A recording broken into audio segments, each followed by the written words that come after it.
اپنی کوتاہیوں اور ناکامیوں کا ذمہ دار دوسروں کو ٹھہرانے والے کبھی بھی اپنی اصلاح نہیں کر سکتے۔ ایک خاتون مجاہدہ کی جد و جہد تاریخ انسانی میں سنہری حروف سے لکھی گئی ہے۔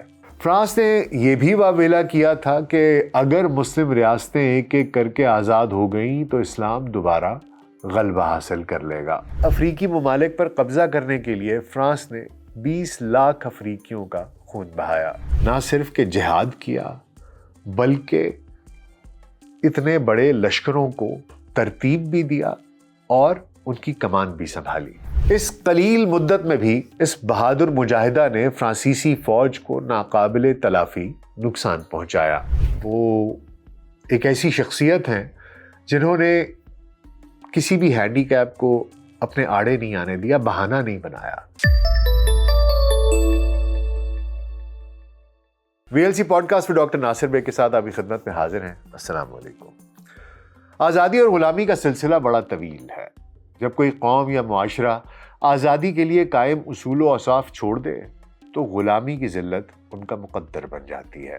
پھر غلامی سے چھٹکارا پانے کے لیے صرف قربانیوں کی داستان رقم کرنا کافی نہیں، بلکہ اس کے لیے واضح نظریات و حکمت عملی، اتحاد و اتفاق، بااعتماد و باصلاحیت قیادت اور جمہوری و تربیتی اداروں کی ضرورت ہوتی ہے۔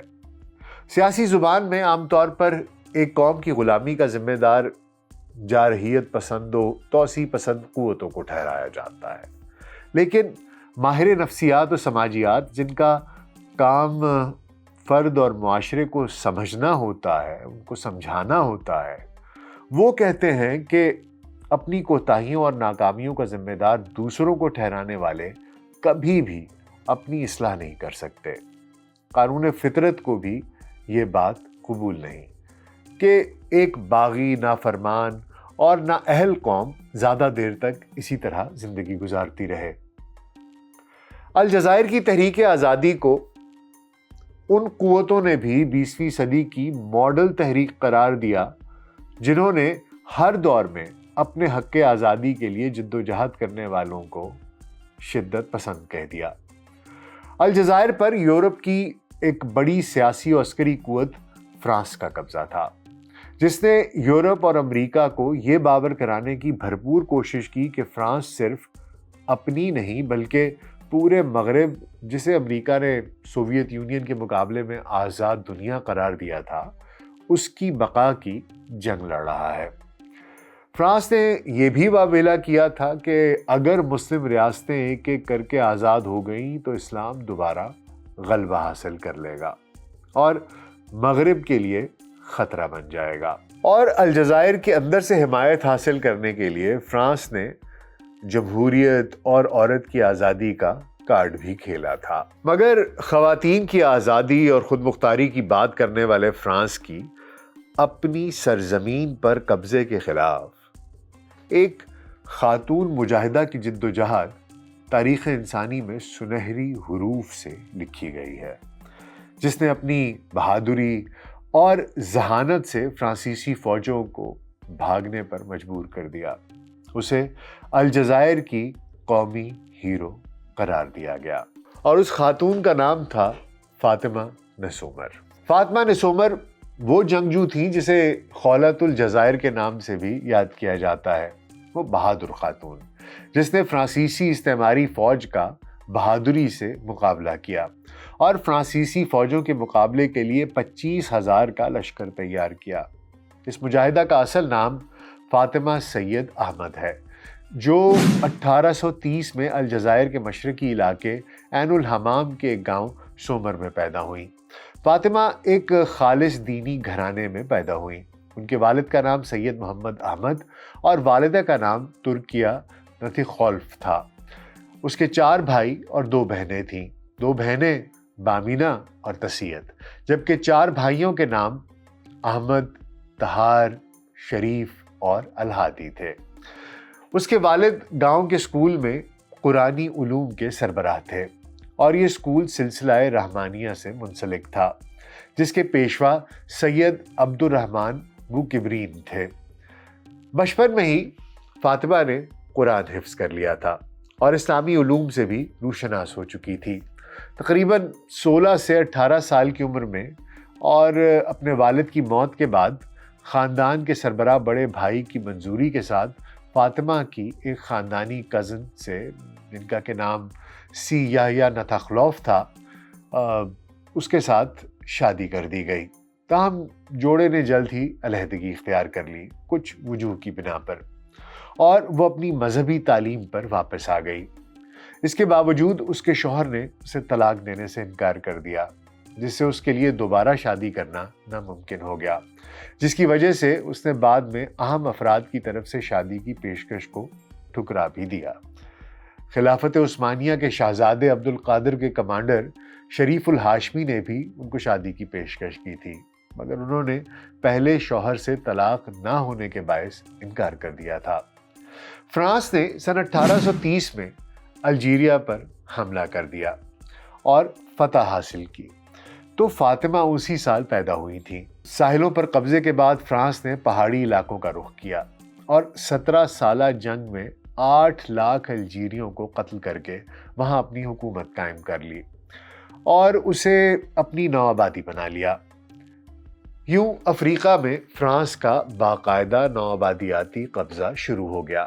اس کے بعد 100 سال تک فرانس افریقہ میں آگے بڑھتا رہا اور اس نے تمام شمال مغربی افریقہ پر قبضہ کر لیا۔ مستند مورخین کے مطابق افریقی ممالک پر قبضہ کرنے کے لیے فرانس نے 20 لاکھ افریقیوں کا خون بہایا۔ سن 1850 میں فاطمہ نصومر نے فرانسیسی استعمار کے خلاف جنگ کا اعلان اس وقت کیا جب وہ فقط 20 سال کی تھی، اور الجزائر میں جاری شریف بوبغلہ کی مزاحمتی تحریک میں شامل ہو گئیں اور ناصائر اسن کے گاؤں پر ہونے والے فرانسیسی حملے کو پسپا کرنے والے مقامی جنگجوؤں کی قیادت کی، جس سے بے شمار نوجوانوں کو مزاحمتی تحریک میں شامل ہونے کی ترغیب ملی۔ اپنی غیر معمولی قائدانہ صلاحیتوں کی وجہ سے فاطمہ نصومر نے مسلم و غیر مسلم نوجوانوں کو باور کروایا کہ ہماری سرزمین پر غیر ملکی فوج کا تسلط ہماری توہین ہے اور ہم یہ توہین برداشت نہیں کریں گے۔ ان دنوں مزاحمتی رہنما محمد الامجد بن عبد المالک فرانسیسی افواج کے خلاف لڑ رہے تھے اور غاصب افواج انہیں شکست دینے والی تھیں کہ فاطمہ نے مداخلت کی اور بہادری سے فرانسیسیوں کی طرف بڑھی۔ الجیرین نوجوانوں کی فوج کی قیادت کی اور فرانسیسی افواج پر قیامت برپا کر دی۔ فرانسیسی افواج کو پسپا ہو کر پیچھے ہٹنا پڑا، لیکن فرانسیسی فوج کے کمانڈر جنرل رینڈن نے شکست قبول نہیں کی اور کچھ عرصے بعد دوبارہ لڑائی شروع کر دی، جس کا اختتام جولائی 1854 میں ہوا، جس میں فرانسیسیوں کو شکست ہوئی اور ان کے 56 افسروں سمیت 371 فوجی بھی مارے گئے۔ نتیجے کے طور پر رینڈن نے جنگ بندی کا مطالبہ کیا، جسے فاطمہ نصومر نے قبول کیا، جو اپنے دفاع کو مضبوط کرنے کے لیے اس موقع سے فائدہ اٹھانا چاہتی تھیں۔ اس دوران فرانسیسی فوج نے اپنی تعداد میں اضافہ کیا اور کچھ عرصے بعد فرانسیسی فوج نے جنرل رونڈون چیکارڈ کی سربراہی میں فاطمہ نصومر کی مزاحمتی تحریک کو کچلنے کا آغاز کیا اور دونوں گروہوں میں ایک زبردست جنگ ہوئی۔ چونکہ فرانسیسی استعماری فوج کو جدید اسلحہ اور تربیت یافتہ فوج کی مدد حاصل تھی، اس لیے فاطمہ نصومر کے لشکر کے 800 مجاہدین شہید ہوئے، جس کی وجہ سے فاطمہ نصومر کو حکمت عملی کے ساتھ تاخلیجت ناس عیسو کے علاقے تک پیچھے ہٹنا پڑا۔ فرانسیسی استعمار نے فاطمہ نصومر کا پیچھا کرتے ہوئے اس کی پسپائی کا فائدہ اٹھایا اور انہوں نے بے شمار مکانات کو تباہ کر دیا اور متعدد دیہات کے باشندوں کی نسل کشی کی، اور یہاں تک کہ ان کے معصوم بچوں اور بچیوں کو بھی نہیں بخشا۔ اس مدت کے دوران فاطمہ نصومر مزاحمتی جنگجوؤں کے لشکر تشکیل دیتی رہیں، جو مختلف معرکوں میں فرانسیسی فوج کو نقصان پہنچاتے رہے۔ فاطمہ نصومر اور فرانسیسی فوج کے مابین آخری معرکہ ہوا اور فرانسیسی جنرل نے خود فوج کی قیادت کی اور فاطمہ نصومر کی فوج کے ساتھ ایک زبردست جنگ ہوئی، لیکن دونوں لشکروں کے مابین بڑے فرق کی وجہ سے فرانسیسی فوج نے یہ جنگ جیت لی۔ فرانسیسی فوج نے فاطمہ نصومر کو گرفتار کر لیا اور فوجی عدالت کے ذریعے فرانسیسی فوج پر حملہ کرنے اور نقصان پہنچانے کے جرم میں 7 سال کی قید سنائی۔ اس مجاہدہ کی مزاحمتی تحریک کا عرصہ تقریباً 2 سے 2.5 سال کا ہے۔ اس قلیل مدت میں بھی اس بہادر مجاہدہ نے فرانسیسی فوج کو ناقابل تلافی نقصان پہنچایا۔ رحمانیہ صوفی سلسلے سے تعلق رکھنے والی اس عظیم مجاہدہ کی جدوجہد ان لوگوں کے لیے آئینہ ہے جو تمام وسائل و قوت رکھتے ہوئے بھی غاصب قوتوں کے ساتھ مل جاتے ہیں اور پھر تاریخ میں گم ہو جاتے ہیں، جبکہ لالا فاطمہ نسومر جیسی نوجوان خواتین کا تاریخ میں سنہری الفاظ میں ذکر ہوتا ہے۔ شمالی افریقہ کے ملک الجزائر کی تاریخ پڑھیے تو معلوم ہوگا کہ یہاں کے عوام نے 19ویں صدی میں فرانس کے استعماری عزائم اور اس کی طاقت ور افواج کے بدترین مظالم کا سامنا کیا تھا اور آزادی کے لیے ایک طویل ترین جنگ لڑی تھی۔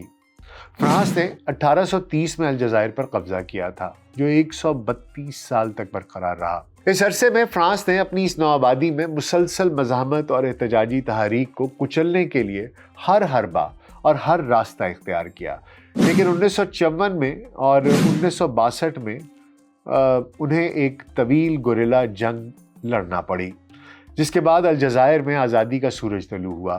کہتے ہیں صرف اس عرصے میں ہلاکتوں کی تعداد لاکھوں میں تھی۔ خیر، بغاوت اور فرانس کو جانی و مالی نقصان پہنچانے کے جرم میں فاطمہ نسومر کو قید کی سزا سنا دی گئی۔ فاطمہ نسومر 33 سال کی عمر میں دوران قید سن 1863 میں زندگی کی بازی ہار گئیں۔ فرانسیسی مصنف ایمائل کیری، جنہوں نے فاطمہ نسومر کی گرفتاری کے بعد ان سے ملاقات کی اور لکھا کہ وہ خوبصورت تھی لیکن وزن زیادہ تھا، اور یہ بات سپاہیوں میں ان کے مذاق کا سبب بھی بنتی تھی۔ اس نے یہ بھی لکھا کہ وہ بہت باروب خاتون تھیں، اس کے سامنے کوئی ہنسنے یا مذاق اڑانے کی جرت نہیں کرتا تھا۔ اس نے مزید لکھا کہ اس کی گرفتاری قابل ذکر حد تک مؤثر تھی۔ ایک بار جب وہ ہمارے ہاتھ میں آ گئی تو تمام مزاحمتیں ختم ہو گئیں اور ہماری کامیابی یقینی ہو گئی۔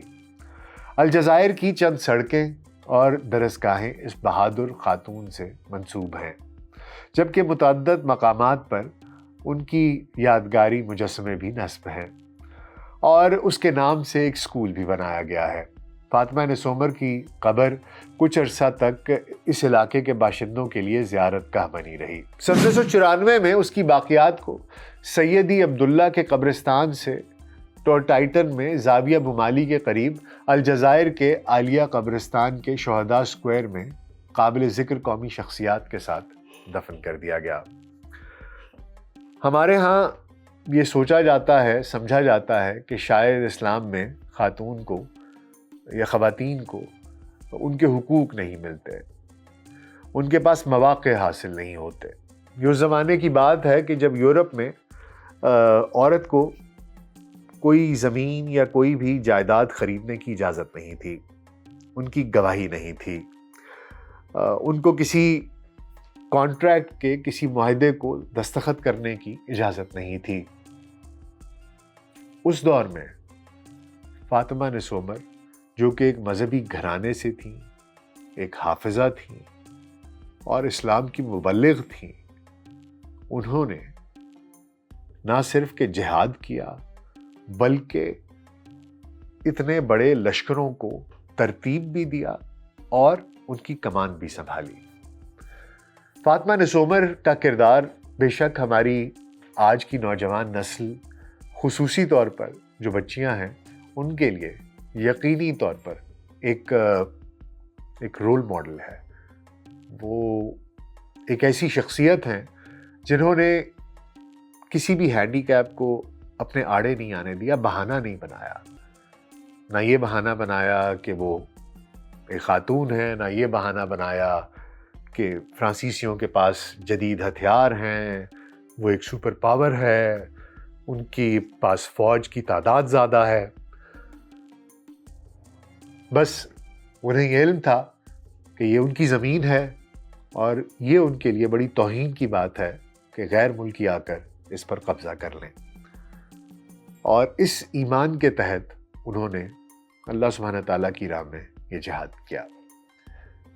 امید ہے آپ کو آج کا یہ پروگرام، یہ پوڈ کاسٹ پسند آیا ہوگا۔ اپنا بہت خیال رکھیے گا۔ شکریہ۔